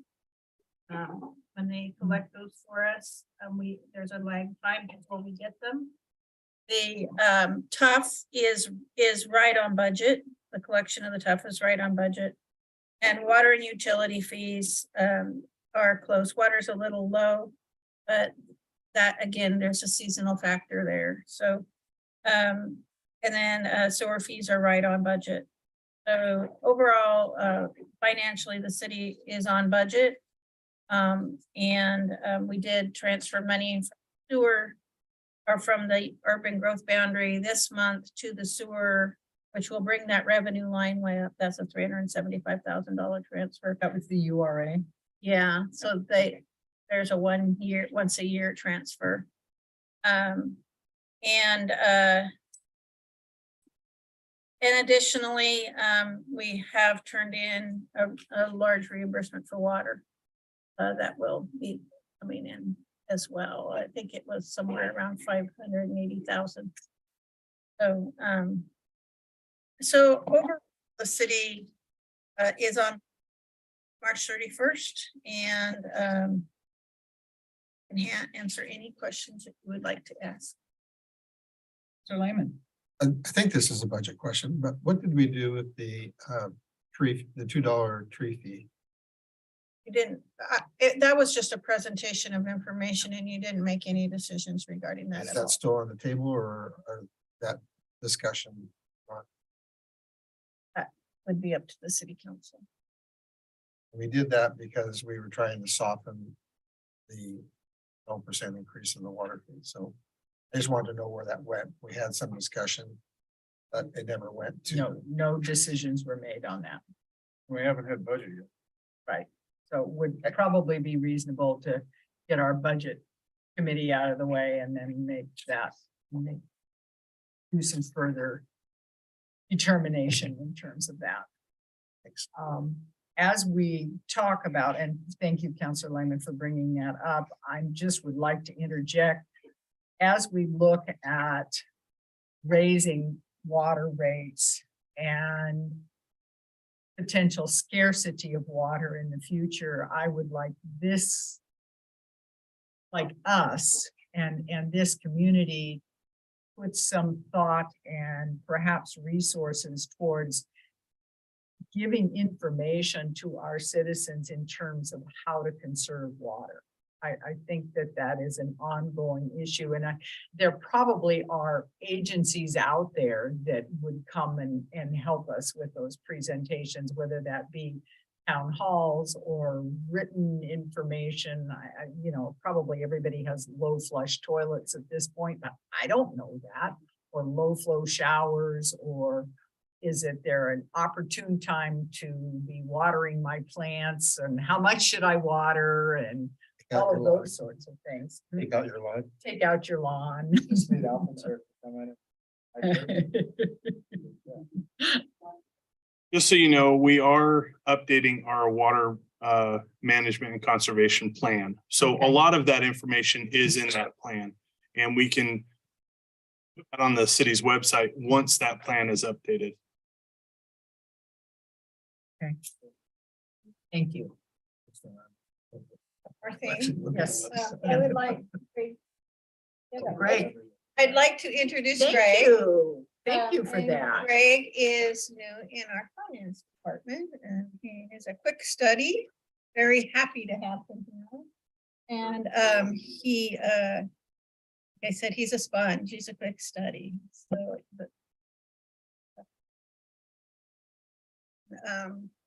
Welcome. And he will be training to present these reports to you. And Fox, Gregory is from New York, Oh. but we won't hold that against him. He's from upstate. I know, but that's okay. That's still New York. It's like saying you're from Oregon. Well, there's lots of different areas in Oregon too. And he also shares that he actually is named after Gregory Peck, Yes, he is. the actor.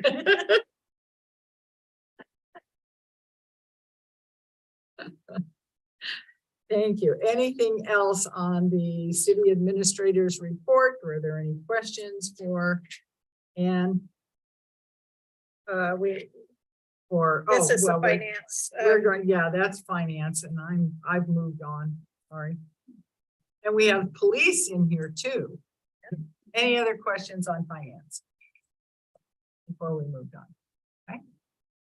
I just want to let the council know that your books will be delivered to you. We're gonna try to, we are behind, and we will get them out. We did a lot of changes in the last minute to the budget. And so you'll see those. And I will have a good presentation to let you know where we're at. I just want to, I don't ever want to surprise the council. So one of the things that I would like to say is while the city is working within its budget right now, there are some budget concerns looming for the general fund, and I've shared that before. I think that this budget year, if we were just looking at this budget year and everybody just saw 1 year budget, they'd go, great, it looks great. But because Coburg looks out 5 years, it does paint a little bit of a concerning story as far as what general fund can support in the long term. And because we are limited in revenues, and especially right now, limited revenues aren't increasing.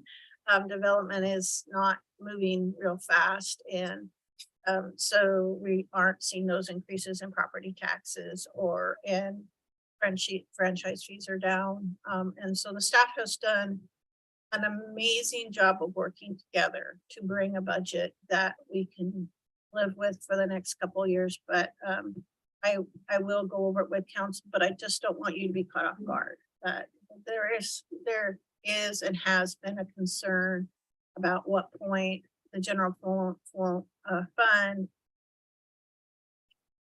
will start really having some struggles. And so that will be an interesting discussion. And it's not like happening tomorrow. That's why the beauty of the 5-year budget is that you have some time to think about what changes could take place.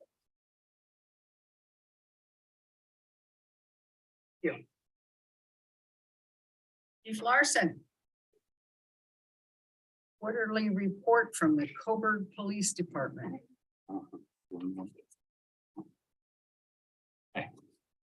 This is the first quarterly report for this year. As you know, we divide the categories up into 7 different categories. It's traffic stop, person stops, that's 1. 2 is business patrol checks, person crimes, called for services, property crimes, society crimes, which is disorderly conduct, reckless driving, those type of things, warrant arrests, and then all other crimes. So you can see we've done 236 traffic stops, 175 patrol check, business checks. So that could be driving through the truck stop, driving through the Shell, driving by a park and just checking on it and just calling in on the radio that we patrolled that area and that everything was okay. Sometimes those are designed to give us a time frame on when we were there. So if we do have a crime, we can kind of get a time frame on when that might have happened. But the officers are driving around all the time. We're just not calling out that we're at this area or this area as often as we're actually there. We're probably by the Shell 4 or 5 times a day. We might call out 1 or 2 traffic stops or patrol checks at that area. Person crimes, 30 of those, which could be anything from a rape to an assault. I know we've had a couple of domestic violence cases where we've arrested people. That seems to be ongoing. Property crimes, nothing extraordinary. I know we're working a current case with a new business. I didn't know that existed in town that actually sells skateboards. They're a provider of skateboards throughout the nation, I guess. They're pretty well known. I don't know if it is, but we're taking a theft report from them and working the case as of today. Are they down on the industrial? Yeah. I would give you the name, but I'm not a skateboarder and I don't remember It it. wouldn't mean anything to me either. Even though I am chill, I'm not a skateboarder. Hangings, yeah. Sorry. So society crimes is pretty much when a citizen calls something in, like disorderly conduct, somebody suspicious down at the Shell gas station or the truck stop, any number of things. Abandoned vehicles, traffic hazards, attempt to locate drunk drivers, those type of things. Warrant arrests, we had 3. We had 2 in the last 2 days, so it's sporadic on when we get those. And then all other crimes or calls for service, there was 84. The bottom half of page 2 just kind of gives you some of the calls that we responded to. Just lists some, so a trespass, harassment, loud noise. We are citing the manager of carry-on trailers for city ordinance violation for noise. One of the officers got called out the other morning about 5 a.m. Ended up going by carry-on because they knew that we had a problem with noise. Sat in his car with his window down and audio taped them dropping loud metal and making noise. So we're gonna go back and cite the manager after talking with prosecutor on should we cite the corporation or the manager. It's gonna be the manager of the facility. So we're hoping that will bring it to resolution long term. But that's happening tomorrow. That has been a long-term issue. It's been hasn't several it? years. I never thought I'd be a noise expert, but I feel that way. And then I'll, Close whatever is in your eye. but oh, I'm good. We're almost done. Figure out which one it is. Almost done. So I'll answer any questions anybody might have. I like numbers and graphs and I appreciate the work into that. So, traffic person stuff seems to be on a downward trend. Is that any idea? Like everyone's minding their P's and Q's, which That's not the answer. So we do have an officer out on medical. He should be coming back to work first or second week of June. So we've been short 8%. So one of the full-time police officers. The thing that has a dramatic impact, because it's a third of the department. And he was really active. So I think that's what you're seeing in those stats. saw you on the news the other night. Oh, thank you. How's it going? Good, busy. Yeah. Lots of a variety of issues. I hope that. All right, thank you. Thank you very much. Now we're on to the administrative report. I'm sorry, I turned too many pages and then I got lost. We are all patient and, yeah. Oh, good. So just a couple of things. The mayor and I met with our city administrator candidate and have signed a letter of intent with him. We have spoke with him regarding negotiating his contract, and we have the information to plug in. As soon as now that budget's off my plate, I can start working on that. It is his intention to report to work on July 31st. So. Which is the Monday of the first Monday. Monday of the pay period. Yeah, so he will be starting on July 31st. So that is good news.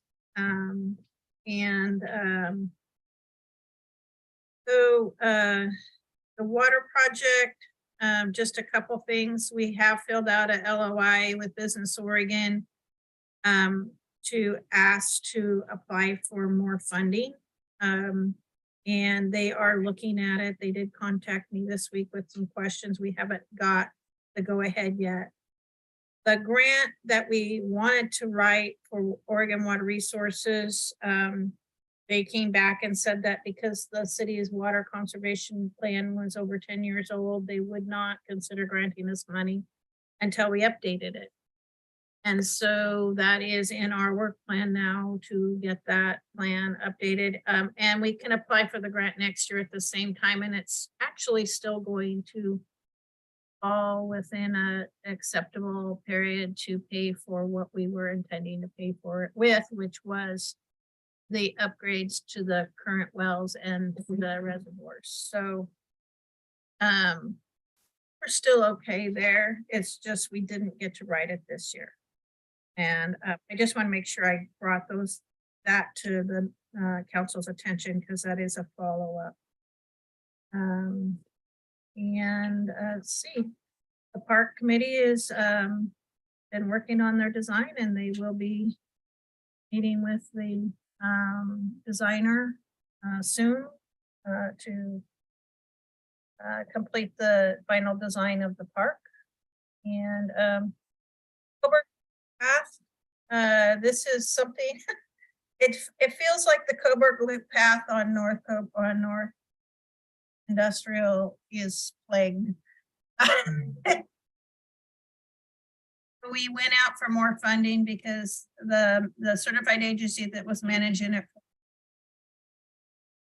funding to do this project. So we went out and asked the MPC for more money and received it. And then just in the last couple of weeks, the certified agency let us know that the projected price is now $300,000 more than they thought. Oh, more. And I said, we don't have it. We're sorry, we may not be able to do this project. And so we talked about alternatives with them. One, which is to jump into the street right there at Serenity Lane and create a berm and a two-way bike lane. The street's very wide there. So that is an option that could be done within the funding that we have. That would be on the west side of the street, correct? Yes, Yeah. yeah. Okay. And it would just run up to the park and it would be a two-lane, much like you're starting to see. And I was on Amazon this weekend. And I was like, oh, hey, that's what they're talking about. But it's a two-lane bike lane with a berm that separates it from traffic. Once it gets to that time of that area on the street, it's kind of quieter down to the park. So that might be an option. We're still waiting to see if that is going to be an option, but I just made it clear to them that the city does not have $300,000 laying around that we would be responsible for. So therefore we have to work at something, or we will have to ask to shift our money someplace else, and we won't be able to complete that part. So, Put it on pause for a while. put it on pause. Yeah, so I did bring that up at the MPC.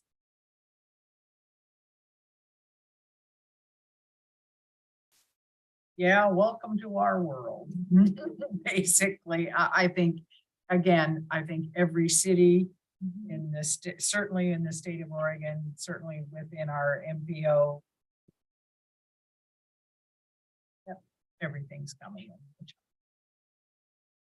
that's what I have for city administrator. I'm happy to answer questions you have, or if you have questions of the Brian or Larry.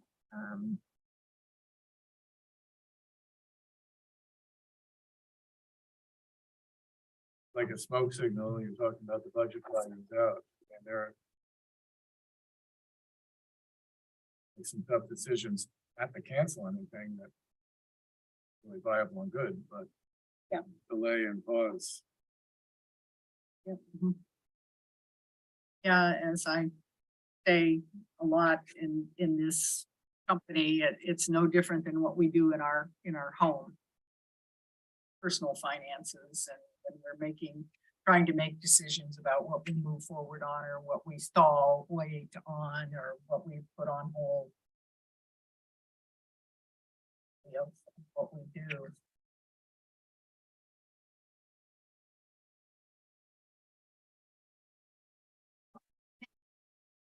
Any council comments before Councilor Lehman?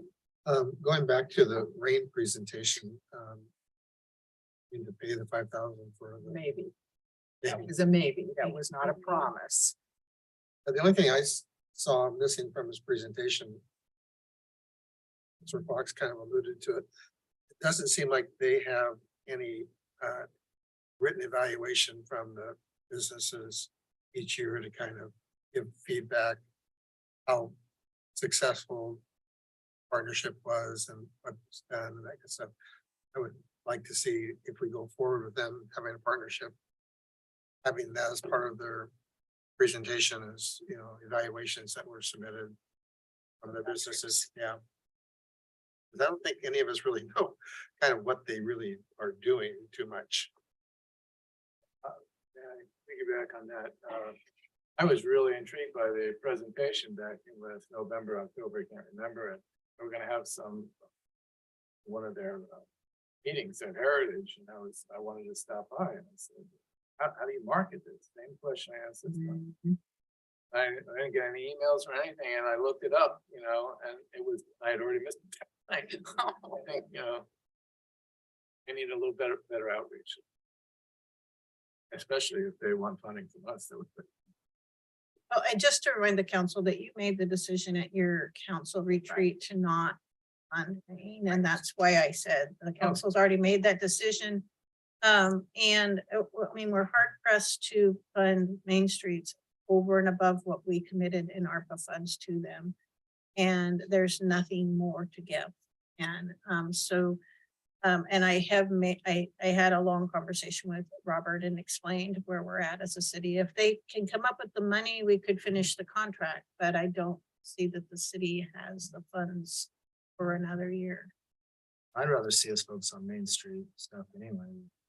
They seem to be. doing a good job.